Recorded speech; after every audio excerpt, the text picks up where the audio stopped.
নমস্কার বন্ধুরা, পাঁচমিশালি রান্নাঘরে আপনাদের সকলকে স্বাগত। আজকে একদম ছোট্ট আর দারুণ একটা রেসিপি আপনাদের শেয়ার করব। লাউয়ের খোসা ফেলে না দিয়ে লাউয়ের খোসা বাটার রেসিপি বানিয়ে দেখতে পারেন। আশা করি অনেক ভালো লাগবে। গরম গরম ভাতের সাথে এই রেসিপিটা থাকলে আর কিছুই লাগবে না।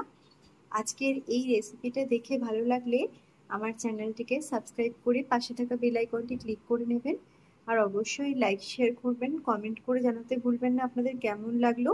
আর চ্যানেলটিকে সাবস্ক্রাইব করে নেবেন অবশ্যই। তো এখন আমি বানিয়ে দেখাচ্ছি লাউ খোসা বাটা রেসিপি। আজকে বানিয়ে দেখাবো লাউয়ের খোসা বাটা। তার জন্য গ্যাস অন করে কড়াই বসিয়ে নিয়েছি।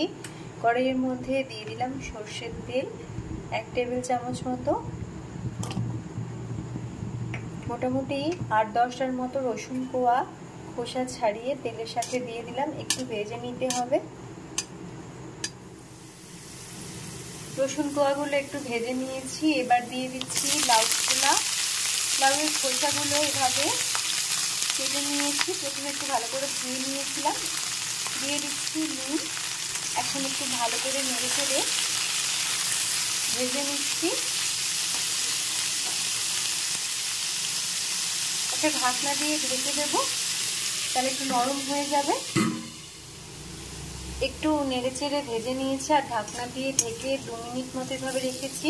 একটু নরম হয়ে গেছে আর একটু ভাজা ভাজা হয়ে গেছে। এখন গ্যাস অফ করে ঠান্ডা করতে হবে মিক্সিতে ভালো করে পেস্ট করে নেওয়ার জন্য। পেস্টটা বানিয়ে নিয়েছি। এখন কড়াইতে দিয়ে দেবো তেল।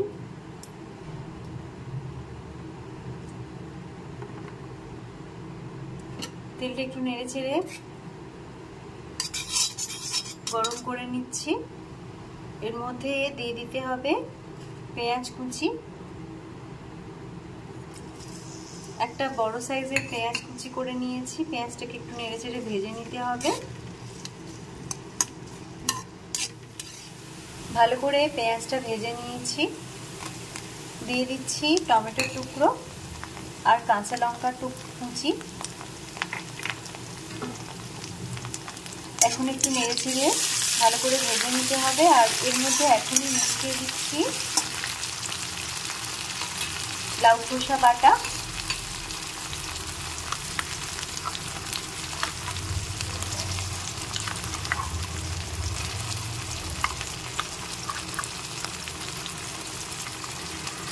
পেস্টটা দিয়ে একটু ভালো করে নেড়ে চেড়ে নিতে হবে বেশ ভাজা ভাজা হয়ে আসা পর্যন্ত।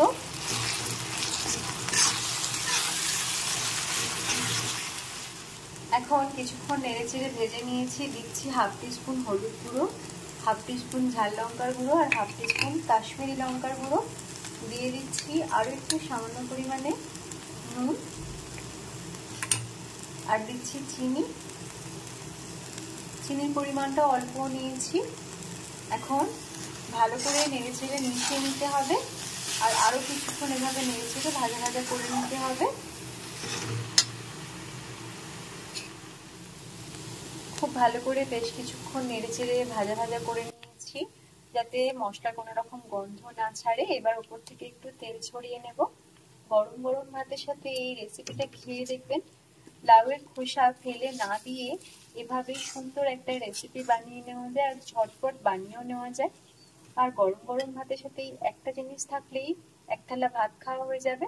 এখন গ্যাস অফ করে দিচ্ছি। আপনারাও চাইলে এই রেসিপিটা ট্রাই করতে পারেন। আশা করি ভালো লাগবে।